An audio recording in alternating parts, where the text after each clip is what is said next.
반갑습니다. 우리의 청국청 친구들 41차시 한국사 수업입니다. 이제 오랜만에 다시 여러분 집에서 지금 등교 온라인 수업을 하고 있는데 오랜만에 집에서 잘 강의 듣고 있을 텐데 다들 집중 잘해서 오늘 수업도 잘 들어주시길 바랍니다. 그래서 다음 주에 등교했을 때 맞아 전 시간에 이런 걸 배웠지 라고 해서 여러분이 수업에도 잘 참여할 수 있으면 좋겠어요. 자, 오늘은 교과서 55쪽부터 56쪽에 있는 내용이고요. 대단원 2, 중단원 2, 초단원 1, 이름뿐인 문화통치라는 걸 배우도록 하겠습니다. 자, 지난 시간에 우리는 3.1 운동에 대해서 배웠어요. 그래서 3.1 운동 때 정말 전 국민이 나와서 우리 무단 통치가 너무 부당하다. 이거 우리는 독립하고 싶다. 그래서 전 국민이 3.1 운동을 했는데 그 결과 일본은 통치 방식을 문화, 그래 조선인들 너무 힘들었구나. 그리고 당시 3.1운동 때문에 국제적으로 일본이 비판을 받습니다. 세상에 저렇게 악랄하게 사람들의 통치에 그리고 3.1운동을 그렇게 3.1운동을 그렇게 무력으로 진압해야 하면서 국제적으로 비난을 받으니까 일본이 알겠습니다. 우리가 통치 방식을 막 강압적으로 얻는 것에서 강압적으로 막 얻는 게 아니라 사람을 좀 유하게 융통성 있게 그리고 좀 인권을 대해주면서 조선인들의 인권을 챙겨주면서 우리가 통치하겠습니다 라면서 통치 방식을 문화 통치로 바꿔버려요. 그래서 뭔가 이름만 들었을 때는 되게 좋아하시는 것 같다 라고 했는데 잘 보세요. 제목을 이름뿐인 문화 통치. 이름뿐이다. 과연 왜 이름뿐이었을까? 잘 생각하면서 첫 번째 학습 목표 문화 통치의 내용을 한번 살펴보도록 하겠습니다.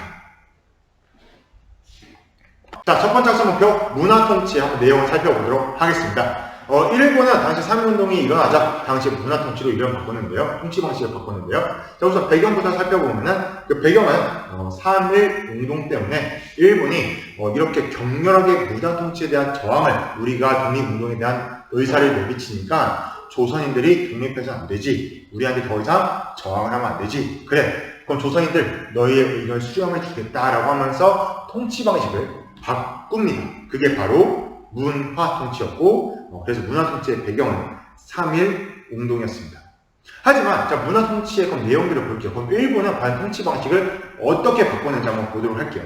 자, 우선 첫 번째 문관 총독, 조선 총독을 군인 출신으로만 임명을 했잖아요. 일제 총독이 네라우치 마사다키라고 해서 이제 군인 출신이었는데 그래 조선인들아 너네 조선 총독이 군인이다 보니까 너무 우리가 강제적으로 그리고 너네를 지배할 때 막 군대처럼 강압적으로 우리가 통치를 했지 뭔가 위계 질서가 있는 것처럼 너무 수직적으로만 지배를 했구나. 그래 우리가 그러면은 너네를 융통성 있게 유하게 통치를 할게. 그러니까 상징적으로 조선 총독을 더 이상 군인 출신으로 임명하지 않을게 라고 합니다. 그래서 원래 조선 총독은 군인 출신으로 임명한다 라고 되어 있었는데 그걸 없애요. 그래서 이제 더 이상 군인 출신 아니어도 조선 총독으로 삼겠다 라고 합니다. 그 두 번째 또 어떤 내용이 바뀌었냐? 헌병 경찰제도를 없애버리고 보통 경찰제를 실시합니다. 그러니까 이제 일본인들이 길거리마다 헌병들이 서 있어서 이제 서 있고 총칼도 헌병들이 서 있으니까 무서웠죠. 죄송합니다. 우리가 그러면은 이제 헌병 경찰 다 빼겠습니다. 이제 경찰은 그냥 일반 경찰들로 배치하겠습니다. 더 이상 무서워하지 마세요. 우리 더 이상 공포 정치 안 하겠습니다. 그러니까 우리한테 이제 저항하지 마세요라고 하면서 보통 경찰제를 실시했습니다. 세 번째는 신문과 잡지를 허용한다고 약속했습니다. 그래서 1908년이었나? 그때 신문지법이라고 있어요. 이 신문지법을 이후로 우리나라의 언론을 엄청나게 검열을 하거든요, 일본이. 그런데 이제 문화통치 기간에, 자, 여러분이 그동안 이렇게 불만이 있으면은 우리한테 이제 직접 언론을 통해 얘기하세요 라고 하면서 신문지나 잡지 같은 것을 한국인이 마음껏 발행할 수 있도록 허용하겠다 라고 했어요. 지금까지 내용만 들었을 때는, 일본이 그동안 식민 통치에 대한, 무단 통치에 대한 그런 좀 반성을 하고, 나름 자기들이 좀 더 우리나라를 좀 대우해주면서 존중하는 정책을 펼쳤구나 라고 생각할 수 있죠. 그래서 군인 출신으로 총독 임명하지 않겠다. 헌병경찰 없애겠다. 언론, 신문이나 잡지 같은 거 발행 허가하겠다. 라면서 되게 좋아 보이잖아요. 근데 여러분, 일본은 정말 악랄했습니다. 왜 이렇게 악랄했냐고 말할 수 있냐면, 앞에서 우리 여러분 오늘 주제가 이름뿐이에요. 자, 한번 생각해 볼까요? 왜 이름뿐일까? 그 이유는 바로 이 약속했던 것들을 지키지 않았기 때문이죠.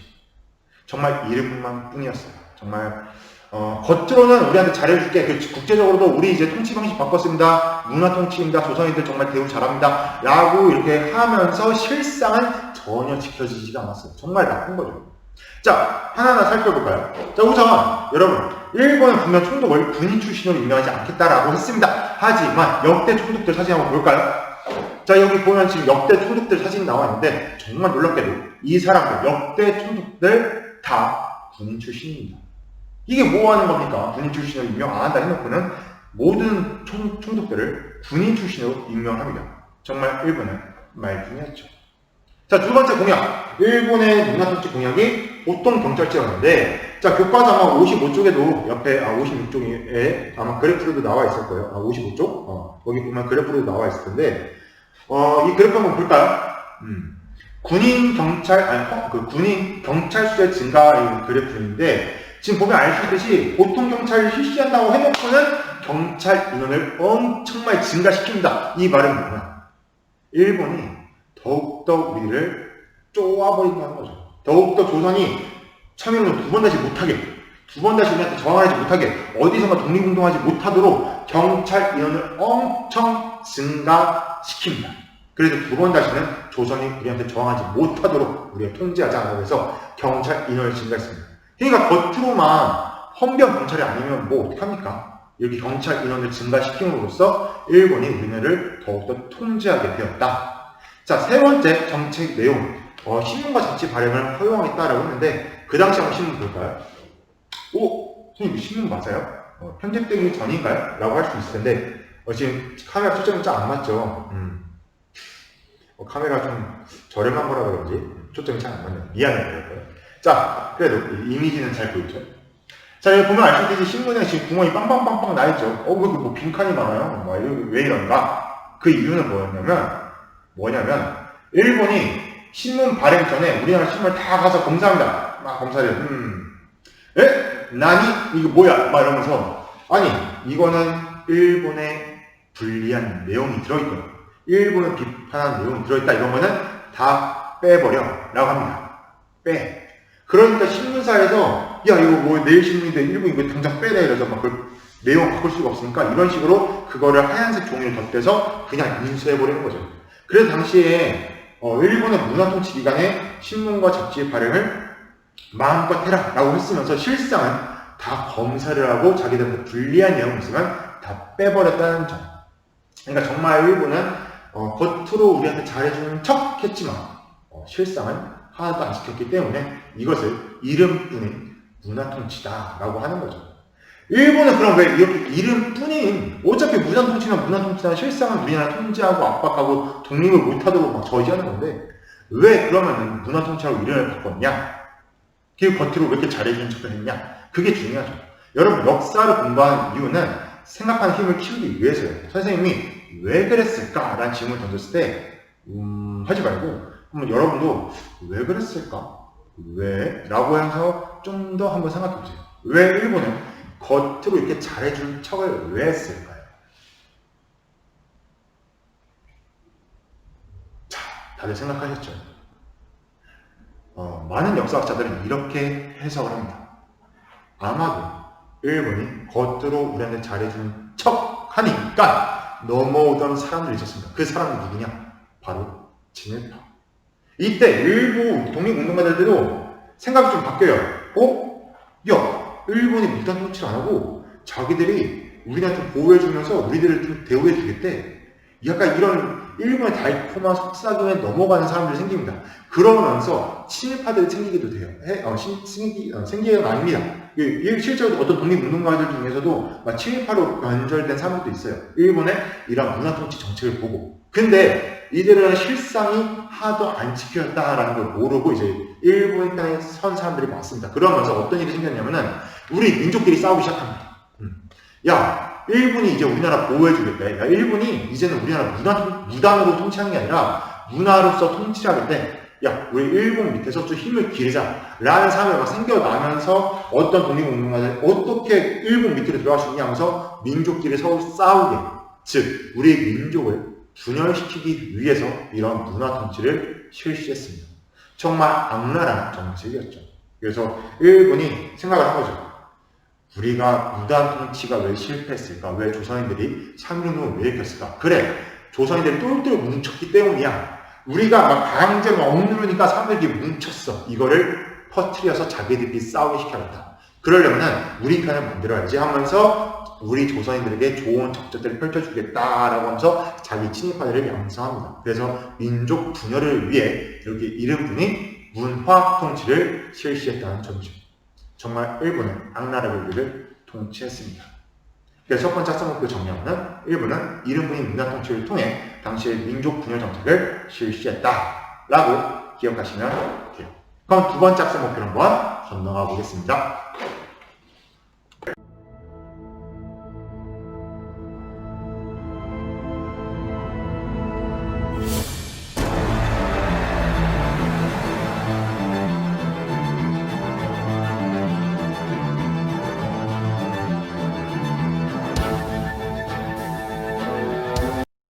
네, 두 번째 학습 목표 산미 증식 계획에 대해서 살펴보도록 하겠습니다.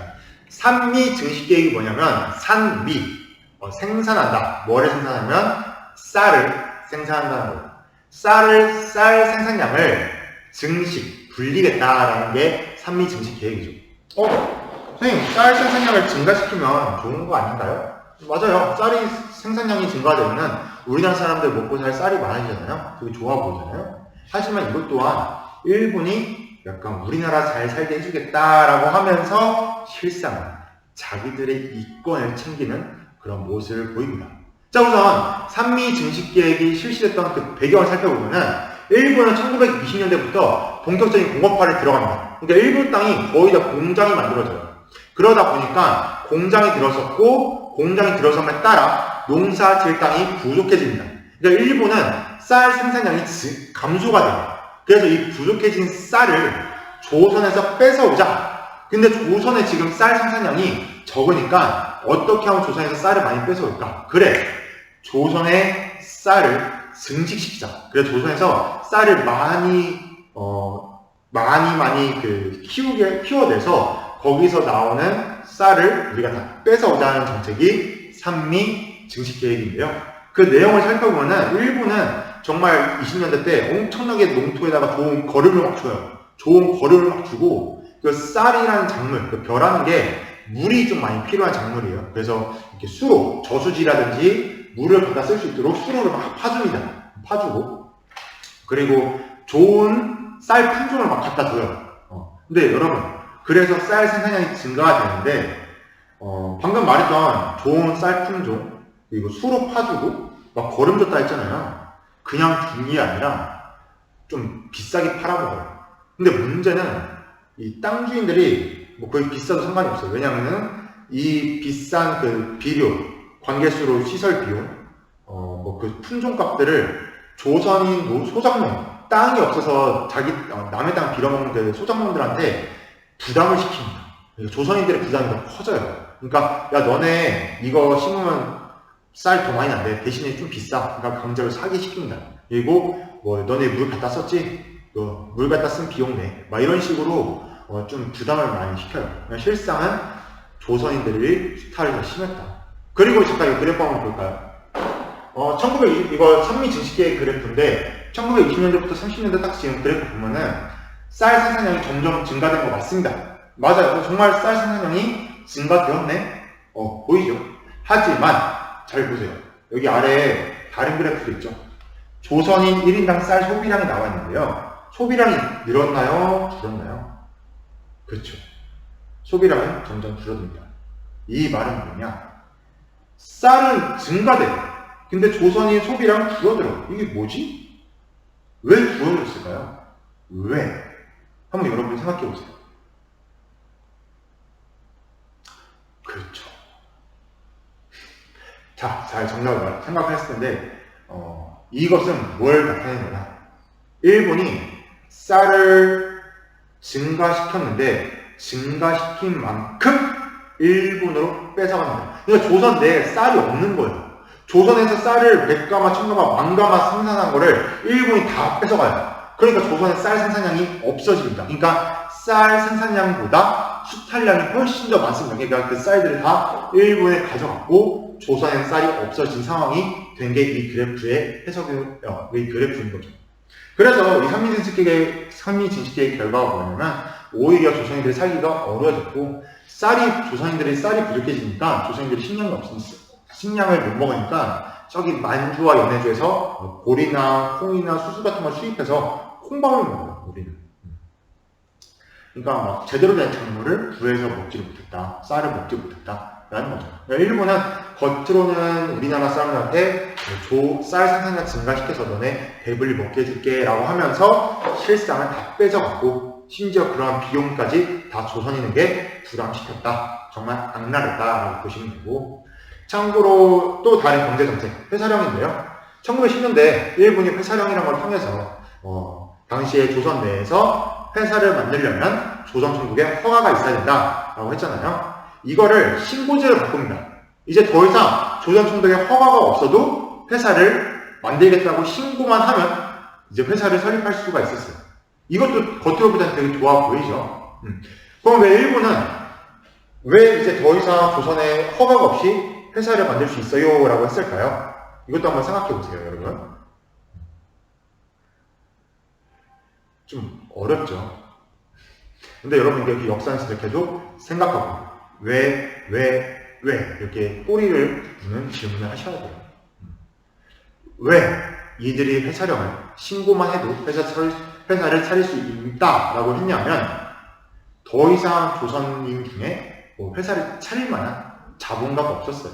그리고 또 이때 일본이 공장들을 막 짓게 되면서 조선의 노동력이 일본보다 훨씬 더 쌌습니다. 저렴했어요. 그러니까 일본 공장주들이 야, 조선에다 공장 차리면은 노동력이 싸대. 조선에 가서 공장 만들자 해서 조선에다 공장을 만들고 저렴한 노동력, 그리고 조선에서 나는 원료나 식량 같은 걸 뜯기 쉬우니까 조선에다가 공장을 마음대로 만들 수 있도록 회사령을 허가제를 없애고 신고제로 바꿨습니다. 그래서 일본의 자본이 마음껏 조선내로 침투할 수 있도록 신고제를 바꿨다 라고 보시면 돼요.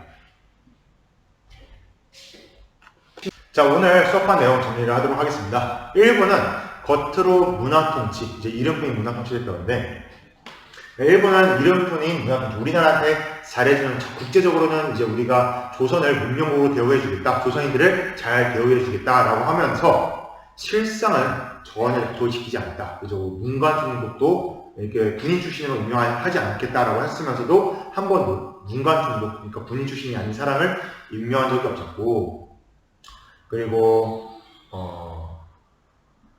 신문지나 그런 거 검열을 계속했고, 헌병검찰을 보통경찰을 바꿨다. 이런 식으로 우리나라한테 사기쳤다. 그리고 삼민인식에 우리나라한테 경제적으로 부유하게 해주겠다라고 하면서도 실상은 더욱더 수탈을 했으며, 회사령이란 걸 신고지를 바꿔서 우리나라의 자본을 뺏었다라고 보시면 되죠. 그래서 일본은 1920년대 문화통치는 한마디로 얘기해서 우리나라 사람들을 포섭해서 우리나라 사람들끼리 싸우게 시키는, 그래서 두 번 다시 3.1운동이 일어나지 않게 하기 위한 정책이었다. 굉장히 악랄하고 일본이 독하게 우리를 지배했다라고 보시면 되는데, 근데 참고로 여러분, 선생님이 오늘 수업 내용 마무리하면서 많은 이런 얘기를 했잖아요. 그리고 선생님이 같이 항상 왜 그랬을까 라고 질문을 하라고 했는데, 한번 여러분이 직접 오늘 배웠던 내용을 교과서를 천천히 읽어보면서 일본은 정책들 한번 찾아보고 왜 이들은 이런 정책을 펼쳤을까, 그리고 다양한 자료를 한번 찾아보길 또 바래요. 그래서 여러분이 정말 일본이 이런 거는 이름은 겉으로는 좋아 보이는데 실상은 이런 목적이 있었구나 라고 해서 여러분이 한번 비판하고 분석하고 또 간파할 수 있는 그러한 능력을 키우면 좋겠습니다. 자, 오늘 수업은 여기까지고요. 다시 주면서 만나서 이야기하도록 할게요. 감사합니다, 여러분.